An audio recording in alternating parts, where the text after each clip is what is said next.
Are you going to give me a countdown? What are you going to do? There. Okay. You know the most exciting news today? Can I tell you the most exciting thing that happened in my world today? Like Yeah. exponentially by far times 10 million. And you're going to laugh at me because you think I'm supposed to be the other guy and you're supposed to be this guy. I saw the video of the Ranger Raptor today Oh, and it has been unveiled and it is unbelievable. That's the stuff that I get a kick out of. it is. Wow. So, here's the funny part. I didn't know that, Uh-huh. which is It's out. crazy. I Ford didn't know. Performance Ford Performance put it out. Did you know it? Oh, you posted it. So see, they posted it, but they don't tell me. I don't count. But you saw it. That's that's the That's kind of stuff that makes me happy. I saw the Ranger Raptor, and a friend of mine has the Raptor Bronco. There aren't many of those around. I know And who when that friend is. I know who it is. awesome guy. And when I saw that in person, he drove it up and he showed it. I was like, my gosh. And now the Ranger Raptor, it might even look stronger than the Raptor Bronco. Ooh, I don't know about that. I don't know about that. But what did you see it doing? Because it does It crazy was things. it was driving through these sand dunes where I don't know where the heck they needed to take it to get those shots of it. It looked like it was somewhere in Utah or Nevada or somewhere like that. It was going up all these hills and doing all these things. It was fantastic. Although you're right, probably the Bronco Raptor looks a little stronger because of the fat tires and stuff. But it made my day. It totally I made my day haven't to see that. I haven't driven one yet, but I got one from my doctor, and he's just in love with it. He really is. Did he He's waited for prescribe that for himself? yeah. Hey, that's pretty funny. Hey, he's funny. He's a funny guy. uh, Okay, so what? that's a great open. Thank you. And I see your Ford Performance hat, and I'm Oh, still wearing a crazy cowboy hat. Um, I got an email today, hmm. and one yesterday from the reps of, is it Darnell, Washington? Yeah, oh, His name? yeah. Darnell, Washington. And they want a car deal, but and I'm not going to do that, obviously. But I looked him up. Man, is he really? He's the real deal, isn't he? It's gigantic. Number He's like one. 6'7". Oh, he's gigantic. He's a tackle that's playing tight end or a tight end that probably plays tackle. One of the two, but he's a head taller. You know you're a big guy when you're in a position group photo and you're a head taller than everyone else, and he is. He's also done it at the biggest level at Georgia. He's been super, super good. And I think he's going to walk in and make a difference on the goal line right away. He had some injuries, thus he got pushed back a little bit in the draft. But if you Yeah. look at just from a physical God given talent standpoint, measured up against his size, it's incredible what he is. Totally incredible. There's a real chance. I think That he's a he'll boomer start. bust guy.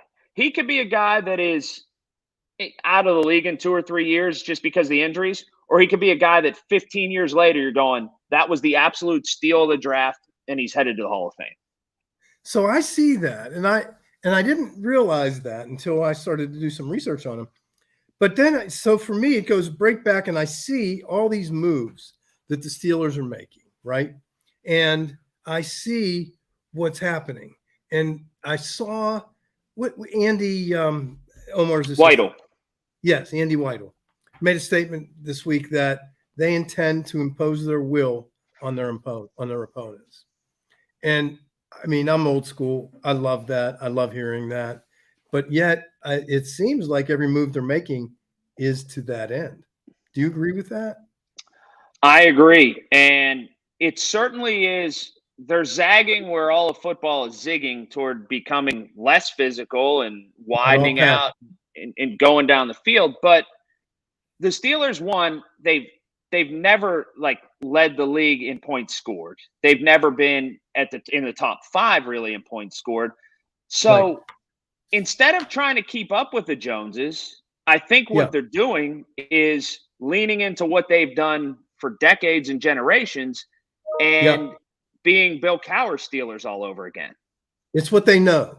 It's a culture they're trying to recreate, and I think Omar's doing a great job. Andy's obviously a really big piece of that too. But I see it, and I look, like you said, everybody's passive oriented. You get the big contracts, the quarterbacks, the franchise players, and that's always the glamour position. And it's always glamorous when you throw for 400 yards. That's fabulous, but usually those guys lose that game. So I'm really excited to see that they're willing to go back that far and to really put people in the position, because I'll tell you this, if Najee doesn't perform this year with all of this around him, right, I would say he'll be your 2-year, 3-year guy out. Well, look at it in this context. If you have a big rural farm or something with a lot of land, and you're trying to get through the mud, and that's the way you want to do things, why are you going to force feed driving a Mustang GT through there if you know that your F-150 has worked for generations? 100%. And I think that the Steelers have finally come to grips with that. They tried some other things. They tinkered with it a little bit. The last couple of years have been, it had success in the regular season. But if you just got to want to be meaner, lower, stronger, and nastier than that other team, why shy away from it? Conversely, why not just build into that as deep as possible? And I think that's what they're doing. They fattened up the line. They've got another tight end that's like a tackle, and they're really, really trying to win with defense. See where and that they goes. did it on, and that's, you and I talked about that actually before, about just limit that team, limit all the opponents to 16 points a game, with a strong defense. And man, that's a recipe for great success. And I think Omar, he came from that. He's been there 20 years, for heaven's sake. So he understands what that is. And it feels to me like he's just been chomping at the bit to be able to get in there. Like, put me in, coach, put me in. We had clear direction of what he thought. And he probably sold that idea to the Rooneys. And so it just seems to make sense, doesn't it? It's just, Yeah. how do you lose with that? If you out physical everybody, how do you lose? And football coaches have said, I've talked to various football coaches through the years, and they said, you can do anything you want outside the hashes. You could have the fastest guy. You could do this. You can have an incredible quarterback that could throw it over a mountain, and so many people. But if you don't leverage and win the scrimmage line, you don't do anything. Everything else breaks down from there. And I think sometimes when you build out all those peripheries, you kind of forget about the foundation. And that's what's happening here. The Steelers are building that foundation as hard as possible. It certainly is unique in terms of when compared against the rest of the NFL. So many teams aren't doing that. No. And you go and you look at the Lamar Jackson, right, contract, and, I'll never understand that one, ever. It's not even with Lamar Jackson. It's, do you want that much money in a cap league tied up into one player? In a cap league tied up in one player that hasn't finished the past 2 seasons. Right. Because, he hasn't finished the past 2 seasons because you can't pay your lineman any money. Thus, nobody can block for him, and he absorbs a gazillion hits. Which, right back to the point. Do you dislike the Lamar Jackson contract because it's Lamar Jackson, or because it's just no one player should get that much money on any team? A percentage. No, I'm basing it purely. No, I'm purely on him. Purely on him. I don't like him as a quarterback. I like him as a runner. I'm not overly, impressed with his passing abilities, his 1-loss record, and his penchant for getting hurt. So that's all. And when you guarantee somebody was $140, $150 million guaranteed money, on a maybe, no, I'm not that guy. I wouldn't do that. But they did, and they'll probably prove me wrong. But no, a Tom Brady, he's not a Tom Brady. So do I have a problem with Tom Brady's money? I don't. Perform and get paid. I also have a really big problem with the quarterback in Cleveland, but that is personal. Oh, I think a lot of people have a problem with that. So do you think, did the draft go well then for you, the Steelers draft? You think that because I think, I have one huge question. Broader Jones, a left tackle. He's a guy that everybody thinks is going to be great. Should he walk in and be handed a starting spot? Yes. I couldn't agree with you more. Yes. I couldn't agree with you more. Yep. And what that does from a mental standpoint and everything else. Changes everybody's attitude. They know. They see the commitment. They know we're not screwing around. Absolutely. I'll say this one thing also before I forget. I did talk to Omar, and Omar would love to come on our show. We have to talk to Bert and coordinate it with Bert. I'll ask Chelsea to do that. But Lamar would love to appear on our show. So, wow. I'm sorry, not Lamar, Omar. Omar, yeah, not Lamar. Yeah. After what you said Omar. about him for years. Yeah, Omar. No, not Lamar. He doesn't like me. But Omar would love to come on our show. So I think we could really have some fun with him. Yeah, certainly. I did not expect to your question, yes, and I apologize for interrupting. I have that habit sometimes. But my memory will lose me if I forget. Then I won't be able to talk about it. But when I talked to Omar, and I said, now he didn't comment on this, but I said, man, you must be feeling pretty good, because if you were to conceive in your mind what a perfect draft plan would be, this must be pretty close to that. And he just chuckled. So he didn't say anything. He didn't commit to that one way or another, but he chuckled, which tells me that, yes, he does agree with that. I think it went great. How about you? I think it went absolutely great. And I didn't expect you to say that a guy should walk in and be just be handed the keys to the car, but I fully agree with you in that regard. You don't draft a guy there to have him sit behind someone else. You don't draft him to have him learn. It's okay to draft the big dog and make him the big dog. And maybe they made that mistake with Kenny Pickett last year. Well, and there's something to be said for that. We had a young man here yesterday, and I have to be careful, I guess. He was from North Allegheny. He was drafted, I think, by the Bears. Oh, North Allegheny graduate this year. Not sure.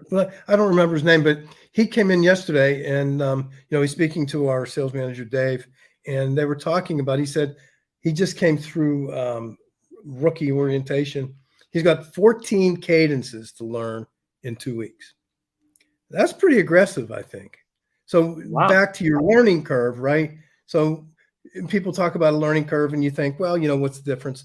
You block one guy, you block another. But then welcome to the NFL. You've got 14 cadences just to learn in 2 weeks. So, yeah, there is a learning curve. I can understand that. And to your Kenny Pickett point, that probably had something to do with it too. And Kenny's going to be great. He really is. I think he is going to be. Well, to the point, though, like let's say 14 cadences. Well, then for me, that leans into it even more that the rookie should get the starting job right away. Don't waste any time. Have him working with the people who are the big people, and have him working with the starters right away. Don't waste 1 second. Don't waste. Get in, get it done. You let him learn in first 3 games. Who cares, right? But man, just put him in and let him go. 100%. Well, let me ask you this before we get out of here. Then Joey Porter too, by the way. What's that? Joey Porter also. Oh yeah. Do you like Joey Porter? It's hard for me, he went to school. They went to school with my son. It's hard to look at these young guys, Dino Tomlin and Joey Porter, and it's hard to look at them that way in pro. Can I tell you how I've been told? Can I tell you what I've been told about Joey Porter Jr.? But I do like him a lot. Can I tell you from a college coach told me this, that they have seen from the time someone is 17 to the time they're 22, whatever he is now, 21 years old, that they could name, and this college coach has been at it for a long time. College coach told me they could count on one hand, people who have matured more than Joey Porter did in that 4 years. Wow. Yeah, that's pretty amazing. I think I told you before, one of the coaches at Penn State told me, who was a good friend of mine, told me a year ago, Joey's going to get drafted. He's going to go real high or real low. He's going to go fast, but he is the real deal, Richard. He is a player. He can play the game, and he can. Yeah, I like him a lot. And I love the fact that his dad's here. I think it's so cool. Really is. Does this draft class make them a playoff team? That's the question before we get out of here. Yes or no? I think it absolutely does. Absolutely. You have the ingredients. You have all the ingredients, right? And now you just have to create the recipe. But you have the ingredients. And there, I mean, it does start with your quarterback, who's going to be a much more mature second-year quarterback. You have Najee, who's going to be there, going to be the beneficiary of all the bulk put around him. Yeah, I think it's going to be a playoff team. I really do. There's no reason it shouldn't be. Do you think it is? I think it's a 9 or 10 win team in a 17 game schedule. So it's a 9-8 or 10-7. And the difference in those two, and the difference in one game is the difference in them making the playoffs. So I think it's right on the border of it, and the rookies will have a big impact. So I know that's a cop-out, but it could swing either way. It could absolutely. It's not a cop-out because you're right. It could swing either way. It depends. I mean, I think, honestly, it wouldn't surprise me if they went all the way. Wouldn't surprise me. Wow. Yeah, it wouldn't surprise me. I think they have superstar talent almost at every position now. Yeah, I think they're a 9 or 10 win team. So I can say this. I'm more excited for these Steelers than I were for last year. Well, I was for last year's Steelers. There's no question there. Oh, me too. 100%. I'm ready. I mean, I'm really excited about it. I really am. So all right. Now, I was thinking maybe we should get Darnell. Hold on one second, please. I'm sorry. I'm getting interrupted. We'll go out and see that Bronco Ranger because it's something. I'm going to go do it. Thank you for being part of the show again.